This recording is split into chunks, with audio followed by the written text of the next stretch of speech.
মার্কিন president Donald Trump আবারও এলেন আলোচনার কেন্দ্রবিন্দুতে, তবে এবার রাজনীতি নয় বরং কোমল পানীয় নিয়ে। প্রেসিডেন্ট ট্রাম্প কোকাকোলাকে উচ্চ ফ্রুক্টোজ কর্ন সিরাপ বাদ দিয়ে আখের চিনি ব্যবহারের পরামর্শ দিয়েছেন। ট্রাম্পের দাবি, কোকাকোলা তার আহ্বানে ইতিবাচক সাড়া দিয়েছে এবং এবার থেকে যুক্তরাষ্ট্রের তৈরি কোকে থাকবে রিয়েল সুগার। সব মশার বিরুদ্ধে সুরক্ষা দিতে এলো বসুন্ধরা এক্সট্রিম অ্যারোসল, মশার বিরুদ্ধে এক্সট্রিম সুরক্ষা। নিজের মালিকানাধীন সামাজিক যোগাযোগ মাধ্যম ট্রুথ সোশ্যালে দেওয়া এক পোস্টে ট্রাম্প লেখেন, আমি কোকাকোলার সঙ্গে কথা বলেছি যাতে তারা যুক্তরাষ্ট্রে তৈরি কোকে আসল আখের চিনি ব্যবহার করে। তারা এতে রাজি হয়েছে। পোস্টে তিনি কোকাকোলার কর্তৃপক্ষকে ধন্যবাদ জানান এবং এই সিদ্ধান্তকে দারুণ এক পদক্ষেপ বলে উল্লেখ করেন। যদিও কোকাকোলার পক্ষ থেকে এ নিয়ে সরাসরি কিছু বলা হয়নি, প্রতিষ্ঠানটি শুধু জানিয়েছে প্রেসিডেন্ট ট্রাম্পের আগ্রহকে তারা সম্মান জানায় এবং শিগগিরই পণ্যের পরিসরে নতুন কিছু আসছে, এ নিয়ে বিস্তারিত জানানো হবে।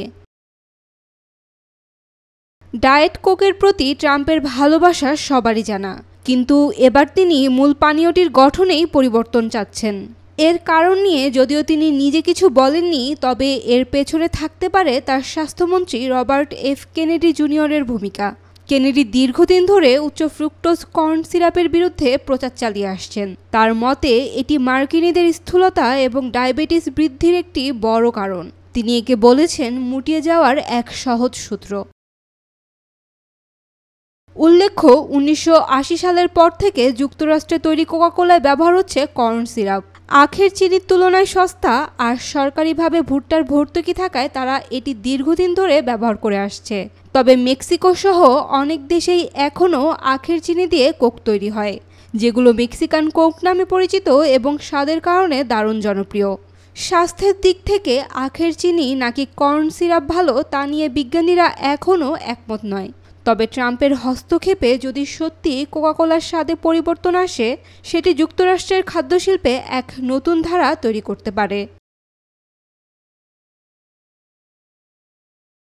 সায়েমা আক্তার, ডেইলি সান।